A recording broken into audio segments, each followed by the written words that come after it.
출애굽기 20장 18절부터 26절입니다.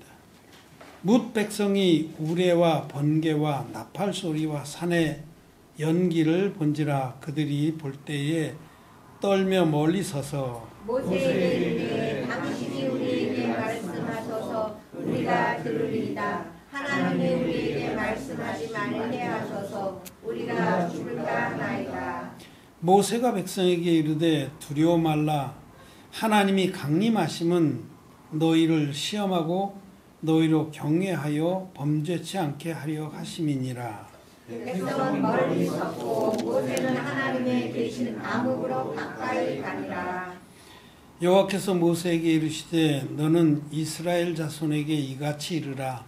내가 하늘에서부터 너희에게 말하는 것을 너희가 친히 보았으니 너희는 나를 비교해서 은으로 신상이나 금으로 신상을 너희를 위하여 만들지 말고 내게 토단을 쌓고 그 위에 너희의 양과 소로 너희 번제와 화목제를 드리라. 내가 무릇 내 이름을 기념하게 하는 곳에서 내게 강림하여 복을 주리라. 네가 내게 돌로 단을 쌓거든 다듬은 돌로 쌓지 말라. 네가 정으로 그것을 쪼면 부정하게 함이니라.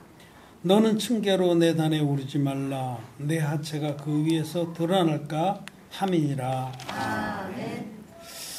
예, 성도 여러분 안녕하셨습니까? 안녕하세요. 온라인으로 함께 예배를 드리는 귀한 태친인 여러분도 안녕하십니까? 반갑습니다. 춘천의 정재나 형제 얼굴 보고 싶네. 한번 내려오세요. 휴가철에. 오늘 우리는 출애굽기 20장의 말씀을 후반부 말씀을 읽었습니다. 20장 전반부는 십계명의 말씀이죠. 17절까지. 출애굽기 20장에서 하나님께서는 이스라엘 백성을 애굽의 종살이에서 끌어내셔서 당신의 백성으로 삼으시고 홍해를 건넌 지 한 3개월 정도 됐을 때에 시내산으로 부르셨습니다. 시내산 가까이 부르셔서 하나님께서 모세를 산으로 가까이 오게 하시고 천둥과 번개와 큰 나팔 소리와 이런 호령 소리와 함께 하나님께서 말씀하셨습니다. 이스라엘 백성들은 너무 놀라운 광경을 보고 두려워서 벌벌 떨었어요. 그래서 모세에게 청하기를 하나님께서 당신에게만 말씀하게 해달라. 우리는 당신 말을 듣겠다. 그렇게 반응을 했죠. 근데 모세는 하나님께 더 가까이 가고 백성들은 멀리 될 수 있으면 멀리 떨어지려고 했다. 그런 말씀입니다. 모세는 이 호렙산, 이 시내산에 가까이 갔을 때에 80일에서 부활하신 주님을 만난 겁니다. 여러분 불타는 떨기나무의 이상을 보지 않았습니까? 떨기나무가 관목에 이렇게 떨기나무 큰 나무도 아니고 이렇게 숲을 같은 가시떨기나무 보잘것없는 그 나무인데 그 나무가 확 불타는데 사그러지지가 않는 거예요. 나무는 성경에서 사람을 계시합니다. 그러니까 육신 입고 오신 예수님을 계시하는 거죠. 육신 입고 오신 예수님께서 그 생명의 빛을 발하시는데 영존하시는 거죠. 부활하신 주님을 계시를 합니다. 모세는 부활하신 주님 만나서 하나님의 종으로 부르심을 받았습니다. 내가 선 곳은 거룩한 곳이니 내 발에 신을 벗을지어다.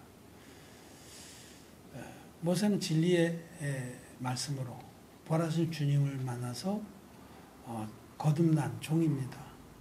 그 안에 하나님의 말씀과 하나님 뜻이 있죠.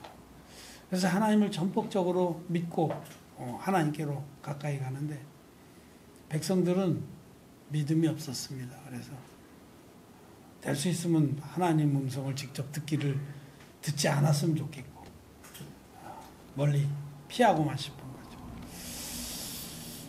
거죠. 진리 복음으로 거듭난 사람은 하나님께 가까이 가기를 원합니다. 근데 마음에 죄가 있고 거듭나지 못한 사람들은 하나님 두렵습니다. 심판이 두려워서 그 면전을 피하고 싶겠죠. 그래서 양 두 가지 모습을 모세와 백성들이 대조적으로 하나님 앞에 선 것을 볼 수 있습니다. 모세는 하나님의 권능이 드러나는데 더욱더 가까이 가기를 원했고 또 부르셨고, 백성들은 두려워서 피하고 숨은 것을 볼 수 있습니다. 진리의 말씀 앞에서도 그렇습니다. 진리의 말씀 앞에, 말씀이 곧 하나님이시니라. 말씀이 하나님입니다.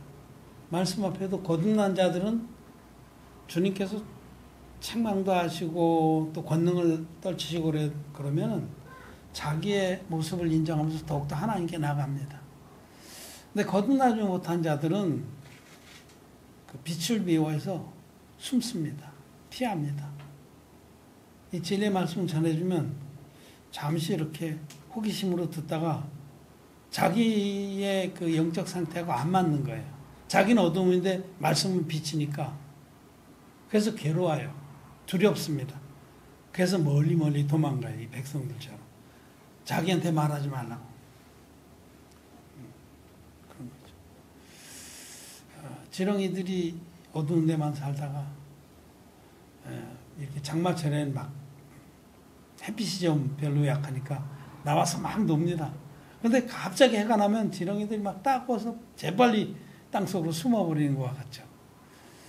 이 진리의 말씀은 빛입니다. 참 빛이기 때문에 거듭나지 못한 이들, 마음에 죄가 있어서 악한 영의 지배를 받고 있는 자들은 이 진리의 말씀을 비춰주면 두려워하고 숨습니다. 그런 것들을 우리는 볼 수가 있는데, 자, 그 얘기는 그렇고요. 오늘 출애굽기 20장에 특이한 말씀이 기록되어 있습니다. 20장 앞에는 십계명의 말씀을 쫙 열거해 주셨는데 그 말씀이 끝나자마자 주님께서 이제는 두 가지 명령을 하세요. 사실은 그 끝나자마자 다시 너희를 위하여 금이나 은으로 우상을 만들어서 섬기지 말라. 그 말씀을 하십니다. 이게 몇 절이냐면 23절에 같이 한번 읽겠습니다. 시작. 너희는 나를 비겨서 은으로 신상이나 금으로 신상을 너희를 위하여 만들지 말고. 이 계명에, 십계명에 있는 거죠. 우상을 만들어서 섬기고 살하지 말라. 십계명의 두 번째 계명입니다. 근데 이 계명만 딱 띄우다가 다시 한번 말씀하시는 거예요.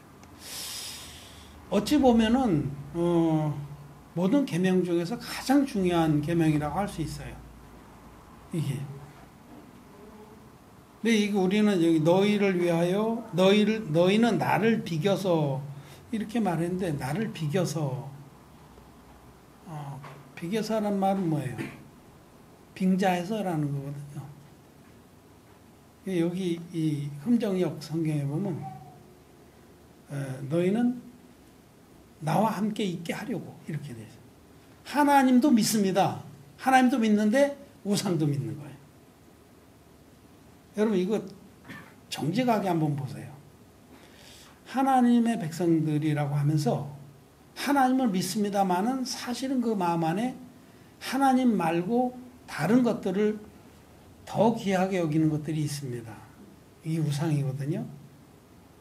너희는 나 외에 다른 신을 네게 있게 말지냐고 했는데 하나님도 믿어요.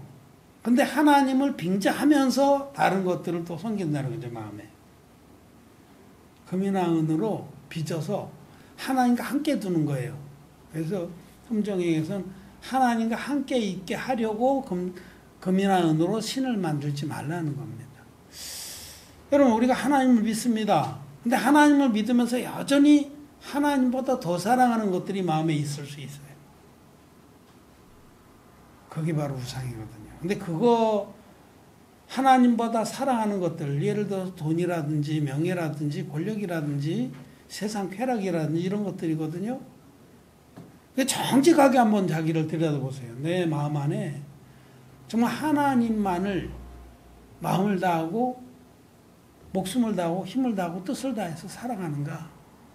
아니면 하나님을 사랑한다는 것을 빙자해서 비겨서 하나님도 섬기지만은 그 곁에 하나님과 함께 있게 하려고, 즉 우상 섬기는 것을 합리화해서 우상을 마음에 품고 있는 것을 하나님께서 딱 지적을 하십니다. 이게 복음을 듣고 믿음으로 고백한 사람들도 이럴 수가 많이 있어요. 하나님과 우상을 겸하여 섬기는 겁니다. 그런데 이것을 제하라는 거예요. 이게 우리가 순수한 믿음으로 나가는데, 정말 하나님의 그 믿음의 사람으로 나가는데 굉장히 중요한 겁니다. 우상을 제하는 거. 하나님 그 일을 하십니다. 풀무가 은을, 도가니가 금을 연단한 같이 하나님께서는 우리 마음을 연단하니라.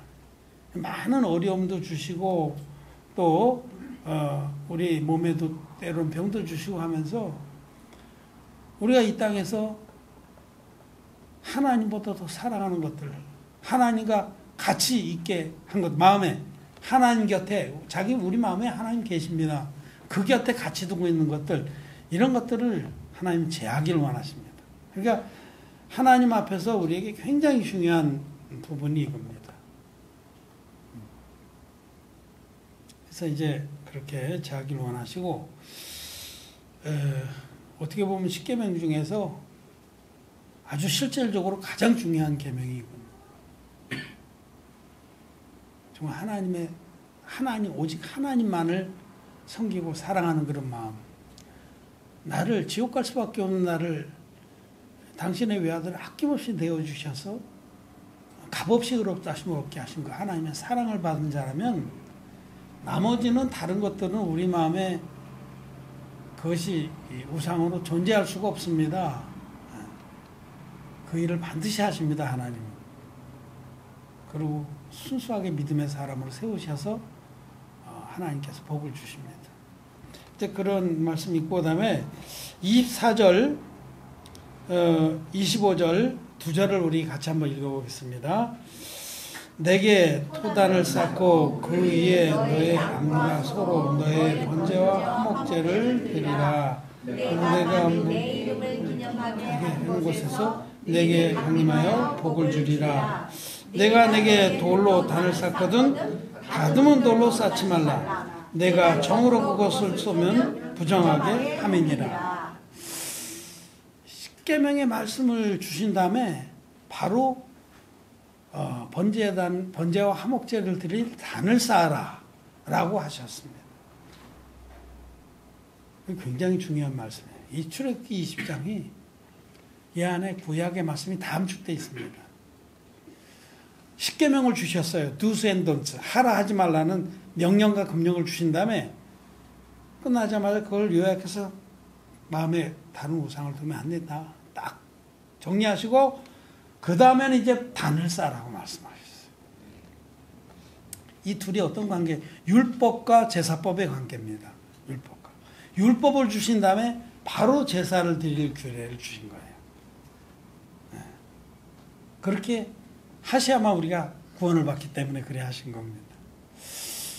여러분, 율법은 하나님이 세우신 절대선의 기준입니다. 선하고 거룩하고 의로운 겁니다.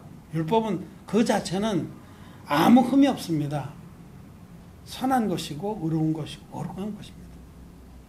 그런데 문제는 타락한 우리들이, 아담의 후손들이 그 절대적인 거룩함을 지킬 수 있느냐 하는 거죠.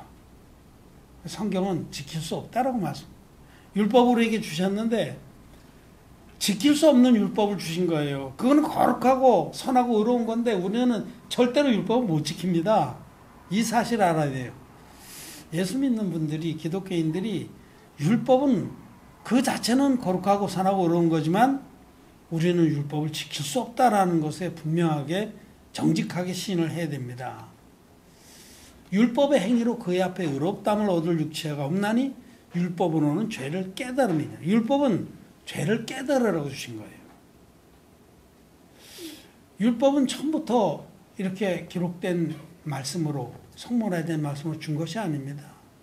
아브라함에게 먼저 하나님께서 구원의 도리를 밝히 가르쳐 주시고 나서 430년 후에 주신 거예요. 율법은 나중에 주신 거예요. 의롭게 되는 도는 믿음의 선진들에게 벌써 태초부터 주신 겁니다. 여러분, 아담에게 가죽옷을 입혀준 사건부터 오직 하나님의 은혜로 의롭게 돼서 구원을 받는다는 그 믿음의 도는 창세전에 이미 이루셨고 주셨어요. 그런데 나중에 구체적으로 명문화된 율법을 주신 거죠. 출애굽 과정에서.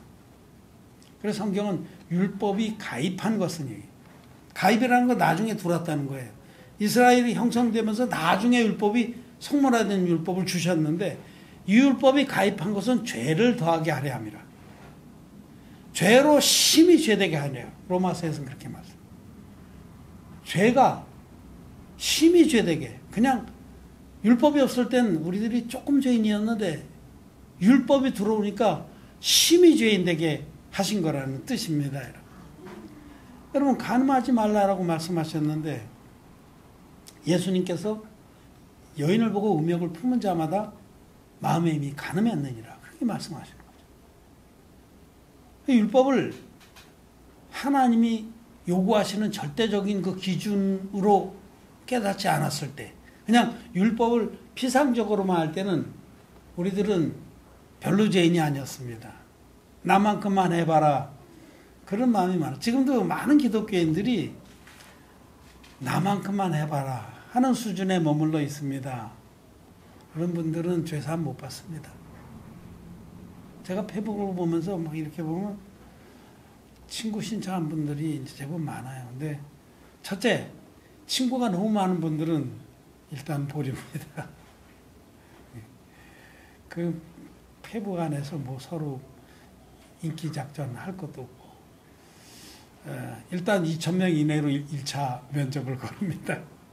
그래서 이제 또 그 프로필을 좀 봐요. 보면은 너무 자기의 의가 충만한 분들이 많아요. 너무 아무 문제가 없어. 사실은 하나님 앞에서 늘 거듭나지 못했으면 아까 그 이스라엘 백성처럼 두렵고 떨어야 되거든요. 율법 앞에서 자기가 얼마나 비참한 존재인지를 고백하는 그런 사람이 죄사함 받고 구원을 받는 겁니다. 율법 앞에서 심히 죄인인 것이 드러나는 자, 인정되는 자, 이런 자들을 우리 주님 만나 주십니다. 그렇지 않으면 주님 만나 주실 수가 없어요. 즉 인간의 의가 율법을 자기가 꽤 잘 지킨다라고 이렇게 스스로 생각하는 사람들은 주님을 못 만납니다. 주님께서 이 땅에 육신이 입고 오셨을 때에 어떤 자들이 구원을 받았습니까? 소경, 절름발이, 세리, 창녀, 죄인들. 정말 하나님 앞에 나는 주여 나를 떠나소서. 나는 죄인으로서이다. 자기가 심히 죄인된 사람들이 구원을 받는 거예요. 주님께서 바리새인들이 주님의 제자들이 막 세리와 창녀들과 이렇게 식사도 하고 그들과 교제하고 그러는 걸 보고 바리새인들이 비난했어요. 그러자 예수님께서 건강한 자에게는 의원이 필요 없고 병자라야 하나니 나는 의인을 부르는 것이 아니라 죄인을 불러 회개시키려 왔다. 그렇게 말씀하셨죠. 자기 스스로가 난 건강하다. 난 율법을 잘 지킨다. 이런 사람들은 자기 의가 충만한 사람은 절대로 하나님의 의를 받아들일 수가 없습니다. 잔뜩 자기 의로 배부른 자는 하나님의 의 앞에 무릎을 꿇지 않습니다. 심령이 가난한 자는 복이 있나니 천국이 저희 것이며, 심령이 가난한 자가 누굽니까? 율법 앞에서 자기가 얼마나 비참하고 부족하고 쓰레기만도 못한 자인지를 고백하는 그런 자가 심령이 가난한 자입니다. 그런 자라야 죄사함을 받고 예수 그리스도께서 드리신 한 영원한 제사의 은혜로 구원을 받는 겁니다. 여기 율법을 선포하신 다음에 바로 이제 토단과 돌단에 대해서 말씀을 하시는데, 우리가 구원을 받는 것은 율법을 지켜서 받는 것이 아닙니다. 율법의 행위로 그의 앞에 의롭다함을 얻을 육체는 전혀 없습니다. 율법 앞에서 자기가 심히 죄인되야만 주님께서 그 율법을 말씀에, 그 율법의 절대적인 기준을 말씀해 주셨어요. 예? 아까 간음하지 말라 는 것은 여인을 보고 음욕을 품은 것도 이미 간음한 겁니다. 살인하지 말라 하신 것은 형제를 미워한 자마다 살인한 자니라. 탐심은 우상숭배니라. 돈을 사랑하는 것이 일만하게 뿌리가 되나니 탐심은 우상숭배니라. 우리는 율법을 613개 조항을 다 깨뜨린 자고, 율법 앞에 도저히 우리는 의롭다함을 얻을 수 없는 자라는 거죠. 그렇게 고백하는 자들이 어떻게 하나님의 이름이 기념되는 곳에 나와서 구원을 받느냐? 이 단에 나와서 구원을 받는 겁니다. 율법 앞에서 자기가 지옥 갈 수밖에 없는 자라고 고백하는 자, 그런 자들은 이제 단으로 나와야 되는, 단, 번제단으로 나와야 됩니다. 그래서 바로 번제단을 쌓으라고 하신 거예요. 율법 앞에서 심히 죄인된 자들이 이제는 여호와의 이름이 기념되는 그곳에 나와야 되는 겁니다. 그것이 바로 번제단입니다. 우리는 번제단에서 구원을 받는 거예요. 번제단에서 죄사함 받고 번제단에서 하나님께 영광을 돌리는 겁니다. 이 율법과 복음의 관계를 지금 말씀하신 거죠. 율법을 선포하신 다음에 바로 번제단을 쌓게 하신 이유가 그겁니다. 우리는 율법을 지켜서 도저히 의롭게 될 수가 없는 자들입니다. 의롭게 되긴커녕 날이 가면 갈수록 죄만 드러나는 거죠. 그래서 여러분, 사도 바울도 내가 전에 법을 모를 때는 살았더니, 이 율법이 얼마나 엄미한 것인지 모를 때는 바리새인이 기고만장해. 사도 바울은 바리새인 중에서 바리새인이에요. 바리새인 중에 바리새인이요. 정말 율법을 지키는 그런 율법주의자였습니다. 법을 모를 때, 율법이 얼마나 엄미하고 절대적인지를 모를 때는 나만치만 해봐라, 그런 종교인이었습니다. 지금도 기독교인 중에 이런 분들이 태반입니다. 나만치만 해봐라. 나만치만 거룩하게 신앙생활, 나만치만 봉사 많이 하고 희생 많이 하고 기도 많이 하고 하나님 사랑하고 나만치만 해봐라. 할 말이 많습니다. 그러나 정말 누가 구원을 받냐면 율법 앞에서 유구무원인 자들이 구원을 받는 겁니다. 아무 할 말이 없는 자. 내가 전에 법을 모를 때는 살았더니, 사도 바울도 정말 율법이 얼마나 엄미하고 정말 절대적인지를 모를 때는 기고만장했더니, 성경에 그런 사람들이 많이 나와요. 어떤 율법사들, 부자 청년들. 내가 어렸을 때부터 다 지켰나이다. 내가 웬만해서는 이스라엘 백성 중에 한 상위 5% 안에 들 거려? 이런 자들. 지금도 기독교인 중에 나 믿음 좋다. 내가 거룩한 편이다. 이런 사람들. 현대판 바리새인들입니다. 율법 앞에서 기고만장한 사람들. 죄사함 못 받습니다. 근데 사도 바울이 하나님의 법을 깊이, 율법의 그 깊이와 절대성을 깨닫고 나서 법이 오매 내가 죽었도다. 자기가 지옥 갈 수밖에 없는 자라고 고백을 하게 된 겁니다. 그래서 로마서 7장에 보면 내가 마음으로는 율법을 지키고 섬기기를 원하는데 내 육체 안에 다른 한 법이 있어서 나를 죄 아래로 끌고 가는 것을 보노도다. 오호라 나는 곤고한 사람이로다. 누가 나를 이 사망의 몸에서 구해줄고, 그렇게 탄식을 하는 겁니다. 그렇게 탄식한 자들에게 하나님은 구원의 번제단을 주시는 겁니다. 이 구약에서는 이 번제단, 번제와 화목제를 드릴 단을 주셔서 그 단에 나가서 양이나 염소로 제사를 드리게 했습니다. 그것이 바로 구원의 계시입니다.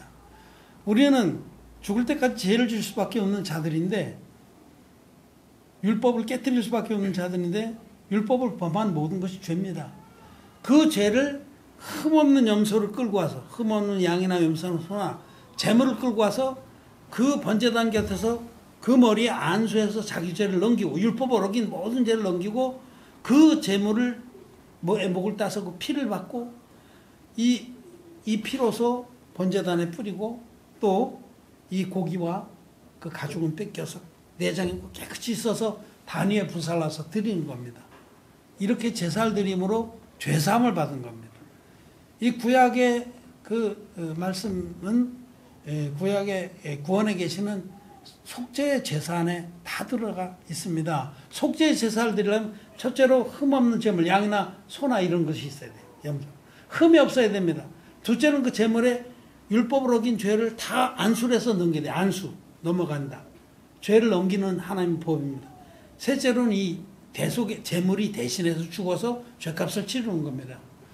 이 뜻을 쫓아 예수 그리스도께서 자기의 몸을 들여서 한 영원한 제사를 드려주신 겁니다. 이 구약의 번제단, 토단이나 돌단을 쌓고 번제를 드린 것은 장차 오실 좋은 일의 그림자였습니다. 장차 오실 좋은 일, 히브리서 10장 1절에 율법은 장차 오실 좋은 일의 그림자요. 참 형상이 아니므로. 이 매일 드리는 제사가 이제 쌓이면 1년에 한 차례씩 대속제일 날에 대제사장이 대표로 아사셀 수염소 머리에 안수해서 이스라엘 백성이 1년치를 다 넘기고 이 염소가 광야에 죄를 지고 와서 죽었습니다. 이 흠없는 제물과 안수와 대속의 죽음, 이 세 가지는 하나님께서 우리를 구원하시는 필수적인 조건입니다. 이 중에서 하나라도 빠지면 불법 제사인 거예요. 흠없는 제물을 번제단 끌고 왔는데 안수를 안 했어. 그냥 끌고 와서 확 잡아갖고 피 뿌리고 번제로 드렸어요. 불법입니다. 그렇게 해서는 죄사함을 받지 못합니다. 반드시 안수할지니 이 뜻을 쫓아 예수님은 흠없는 제물입니다. 하나님의 아들이시기 때문에 흠없는 제물로 이 땅에 오셔서 아론의 후손, 대제사장 아론의 후손이고 여자가 낳은 중에 가장 큰 자인 세례 요한에게 요단강에서 안수의 형식으로 세례를 받습니다. 이 비밀이에요. 이게 복음의 비밀입니다. 오늘날 기독교인들은 예수님이 왜 세례를 받았나? 겸손의 모범을 보이시려고 받았다. 천만의 말씀입니다. 예수님이 세례 받으신 것은 이와 같이 하여 모든 의를 이루는 것이 합당하니라. 그렇게 말씀하신 대로 세례와는 인간의 대표자로서 인류의 모든 죄를 짊어지고 대속의 죽음을 죽으러 오신 예수님의 머리에 안수 형식으로 세례를 베풀어서 물에 푹 잠궈 다 꺼낸 겁니다. 이 안수는 죄가 넘어간다. 인류의 대표자가 예수님 머리에 안수했기 때문에 예수님은 그때 세상 죄를 담당하신 거예요. 그렇기 때문에 요한복음 1장 29절에서는 이튿날, 세례받은 이튿날 세례요한이 예수님 가르쳐서 증언하기를 보라 세상 죄를 지고 가는 하나님의 어린 양이로다 라고 증거합니다. 어제 세례받을 때 세상 죄가 예수님께 다 넘어갔다는 겁니다. 그래서 예수님은 세상 죄를 짊어지고 십자가에 가셔서 자기 몸을 온전히 드려서 한 영원한 제사를 드려 주신 겁니다. 그래서 율법을 주신 다음에 바로 단을 쌓게 하고 그 위에서 번제들을 드리라고 하는 것은 우리는 율법 앞에서 심히 죄인으로 드러나서 예수 그리스도께서 드려주신 한 영원한 제사를 믿음으로 구원을 받으라라는 이 계시가 출애굽기 20장에 함축되어 있는 겁니다. 율법 앞에서 심히 죄인된 자들, 율법 앞에서 자기가 저주를 받을 자인 것을 시인한 자들에게만 단을 허락하신 겁니다. 그래서 여기 토단을 쌓거나 돌로 단을 쌓는데 반드시 여러분 토단, 흙으로 단을 쌓은 거예요. 흙으로. 흙은 많이 있잖아요. 그걸로 단을 쌓아요. 뭐 나지막히 쌓는 거예요. 단은 높지 않습니다. 성막을 주셨을 때 번제단이 3규빗이에요. 높이가. 그러니까 가로 세로는 5규빗인데 높이는 3규빗. 3규빗이면 이렇게 돼. 이렇게. 들여다 보이죠? 누구든지 구원의 계시를 들여다볼 수 있어요. 그거는 우리가 뭐 성화로에서 여기 맨 끝에 절에 나오는데 층계로 단에 오르지 말지니라 그러는데 자기가 노력해서 막 거룩을 조금씩 이루어서 구원에 들어가는 거 아닙니다. 하나님의 구원의 복음은 무슨 뭐 신학을 하고 자기가 무슨 헌신을 하고 금식을 하고 그래서 노력을 해야만 들여다볼 수 있는 게 아닙니다. 누구든지 들여다볼 수 있는 누구든지 믿음으로 들여다보면 다 깨달을 수 있는 게 하나님의 구원의 제사입니다. 그래서 첫째로 예수 그리스도께서 흠없는 제물로 이 땅에 오셔서 인류의 대표적인 세례에게 안수 형식으로 세례를 받음으로 인류의 모든 죄를 다 짊어지시고 십자가에서 다 이루었다 하기까지 피로 돌아가심으로 이 한 영원한 제사로 우리를 구원해 주셨다는 이 복음을 계시하고 있는 겁니다. 토단으로 쌓든지 아니면 돌로 쌓는데 다듬지 않은 돌로 쌓아야 돼. 정으로 쪼거나 이렇게 다듬은 거로 쌓으면 부정하게 되는 겁니다. 그건 하나님이 세운 법이 아니에요. 그냥 하나님이 주신 그 말씀 그대로 우리는 그 진리의 복음을 믿어서 구원을 받는 겁니다. 우리 쪽에서 어떤 노력이나 성화나 이런 것이 절대 들어갈 수가 없습니다. 하나님의 구원의 그 은혜에는 인간의 도리, 인간의 노력, 공로 이런 것이 절대 들어가서 하는 오직 하나님이 주신 것만으로 우리는 죄사함 받고 구원을 받는 겁니다. 다듬지 않은 돌로 쌓아라. 하나님 주신 그 말씀 그대로로 우리는 구원을 받는다. 또 단에 올라갈 때에 층계로 오르지 마라. 이는 지금 구원의 그 하나님 앞에서 구원을 얘기할 때 무슨 7단계 성환이 뭐 이런 거 다 단임이 그 계단으로 올라가려는 겁니다. 점진적 구원론, 성화를 통해서 내가 구원에 이르겠다. 하나님 앞에서 그게 하체가 드러나는 그렇게 성화를 통해서 하나님께 나아가고 구원을 받으려고 하면 심판을 받습니다. 수치가 드러나서. 자, 그런 말씀인데 우리 한 가지만 더 보고 정리하겠습니다. 율법 앞에서 자기가 저주를 받을 자인 줄을 아는 자만이 구원을 받는다라는 거죠.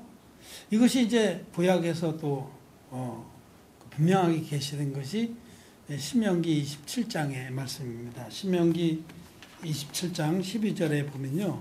12절부터 13절만 제가 읽겠습니다.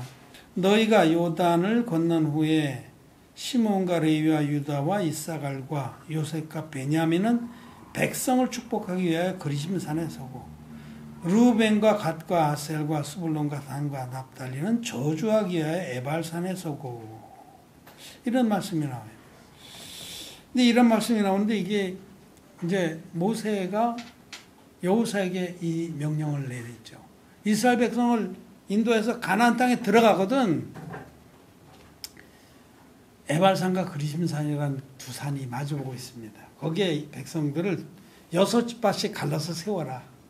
그래서 앞에 열거된 그 6지파에게는 축복하기 위해서 이들은 축복, 너희들이 율법을 다 지켜야 하면 하나님께서 너희를 축복한다.